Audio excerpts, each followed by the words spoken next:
से कहते हैं। हमरा से हम अहाँ के सखी छिए। हाँ अपना सखी से कहे छे नया नया सखी। ऐसे हम दोनों का आज फर्स्ट मुलाकात है, वैसे मेरा मुलाकात किसी से भी फर्स्ट दिन होगा तो लगता नहीं है कि इनसे ये फर्स्ट दिन मिले।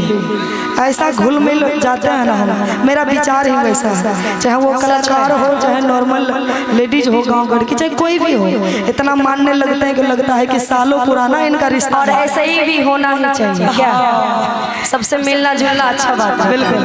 तो एक और रतिया अपने सखी से कहते हैं, कौन भाव में का कहती है गे हमर साइकिल दल के मोबाइल नोकिया हास्य हो छीन लेल के सासु भय खुकिया। तोरा सासुर देखतौ ने तो मारतो। हमर सासु बहुत अच्छा छथिन, नहीं मारे छथिन। हुनकर खिलाफ बोलबी तो तोरा कहे कुछ नहीं कहतो की। अरे दोसर कोई के घर के घटना छी, अपना दोनों कलाकार छियै तब तो ठीके बात छै। कह अपना दोनों कलाकार छियै तो गाबै ल पड़ै छै। हां सही बात छै। कि से हो छीन लेल के सासु भय खुकिया जाइ छियै थाना केस करबै। सखी गे जाइ छियै थाना केस करबै। कि सखी गे जाइ छियै थाना केस करबै। कुछ बोलतै ता अबरी फेर लड़बै। बाप रे बाप, हम नहीं जानलिए तू एते हर जाइयो। बेगूसराय के छियै, छाटल हर जाइ छी। आब तो हर जाइ छो। हाँ एक दिन लड़के देखी है ना कि सखी गे जाइ छियै थाना केस करबै। गे हमर साइकिल दल के मोबाइल नोकिया से हो छीन लेल के सासु भय खुकिया छियै थाना केस करबै। सखी गे जाइ छियै थाना केस करबै। सखी गे जाइ छियै थाना केस करबै। सखी गे जाइ छियै थाना केस करबै। सखी गे जाइ छियै थाना केस करबै। हमर साइकिल दल के मोबाइल नोकिया से हो छीन लेल के सासु भय खुकिया छियै थाना केस करबै।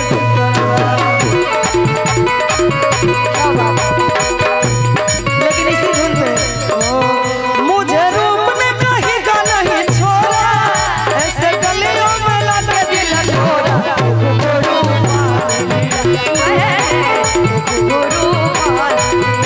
मैंने ये घुंघरू बांध लिए, मैंने ये घुंघरू बांध लिए। मुझे रूप ने कहीं का नहीं छोड़ा, ऐसे गलियों में लाके दिल छोड़ा। गुरु मान लिया मैंने, गुरु मान लिया।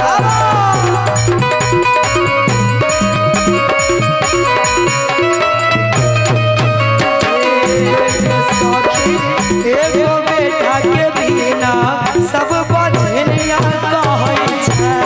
सखी एगो बेटा के बिना लोग बछनिया कहै छै।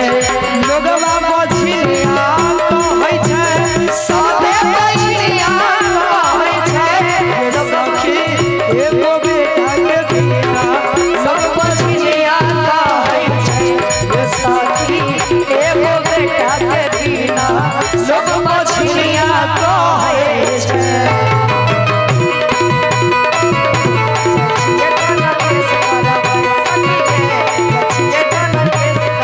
लेकिन सखी से कहते हैं एक सखी की कहै छै? ये सखी बोल ने। हमर दुल्हा गेल रहे बिहारीगंज अच्छा कमावे ले बाजार। ओ तो हुआ से एगो 1200 में नोकिया के मोबाइल खरीद के भेजल। अच्छा सेहो ही बुढ़िया हर जइया छीन लेलकै। बड़ा हर जाइ छै तोर सास। कहै छै हमरा बेटा के कमाई छी, एहि पर तोहर हक नहीं छौ। अच्छा अब तोहे बताही हम केकर गलती छी। तोरा तो देख लियो आईफोन अभी जमाना में ले लिए, पुराने जमाना के बात है। सुना बिहारीगंज से भेजल रहा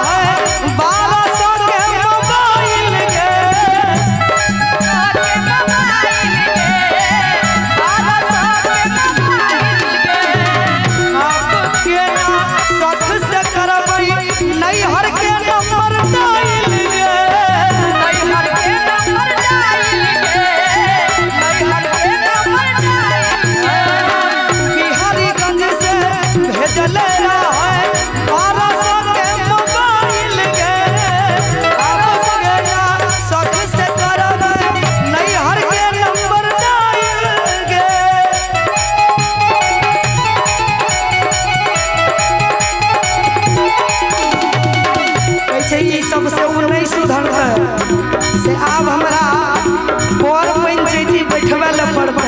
तू जे बोले छी तोरा दिक्कत भेलो लेकिन हमरो सुन के दिक्कत होय छो। लेकिन पैरवी करे लिए सारा पंच मुखिया मोबाइल छीन लेलकै सासु भाई छिया गाना कैसे करब सखी के छिया गाना कैसे करब कुछ बोलतै दया बरी फेर लड़बा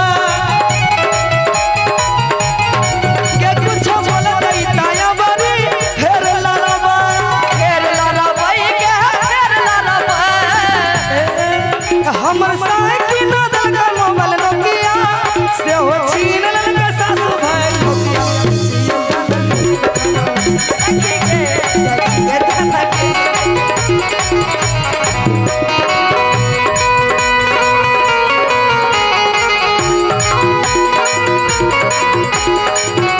ए हो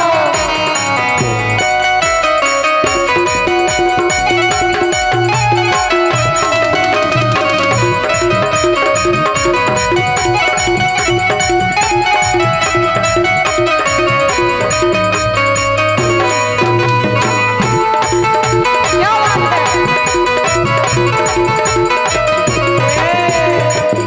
और ये सब कहल तो वही लेकिन औरतिया कहती है अगला अंतरम भैया ओ कि बार मुँह जोर छे आगे ननदी नटनिया मुँहे पलम लम बोलै छे आ परसू जे कइलकै स्विच ऑफ मोबाइल अभियो तक नहीं खोलै छे। इहा दुनू ननद छियो हाँ मार न दुनू बहिन एगो एगो कुठा खाटा जितबही कहाँ के छियै यहाँ घर कहाँ सहरसा कोलकाता तब नहीं जितबे ई जोन भाषा में गाली दे लग तो समझबो नहीं करबे। सही बात है। अच्छा अच्छा भाई खौकी का मतलब समझते हैं नहीं तो भालो अच्छो अच्छा अच्छा अब अपना अपना भाषा में कुछ बोलिए तो बोलिए ना मतलब केना दर्शक के प्यार करे छै ई लागे छो सांझे हार जेतो तू बोल तू बोल की बोलबो की बोलबो हाँ बोललको ठीक छ ई गाड़ी पटरी पर तनी तनी दौड़े वाला छ तो अपना भाषा में बोली ना ठीक छो हो ठीक अच्छो अच्छा अच्छा सुनिए आप अपना भाषा में इन लोगों को बोलिए आई लव यू अपना भाषा में हिंदी में ना मैथिली में আমি তোমাকে ভালোবাসি ये बाछी ताछी ठीक है अच्छा चलिए आइए गाएंगे गे पर मुँह जोर छे ननदी नटनिया मुँहे पलम लम बोलै छे परसू जे कइलकै स्विच ऑफ मोबाइल अभियो तक ना खोलै छे लेकिन की खूबे गार दै छै देवर पशुपतिया आ मोबाइल छीन लेलकै सासु भाई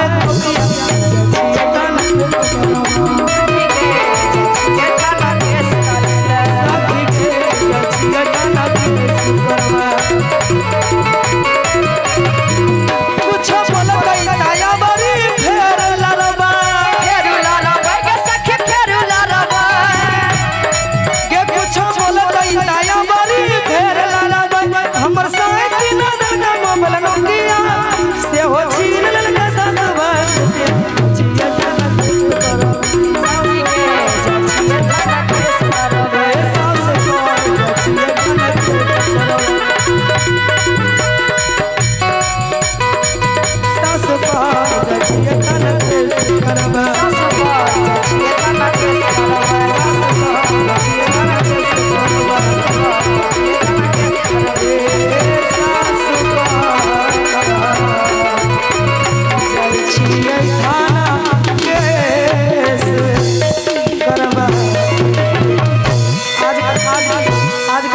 मेरे नाम आपके नाम। आइए कहेंगे एक प्यारा सा फरमाइश के करा ले चूड़ी है ना, उसके नीचे वाला के ऊपर वाला, नीचे है ले ही लेना हमर फोटो, ऊपर वाला के करा ले चूड़ी है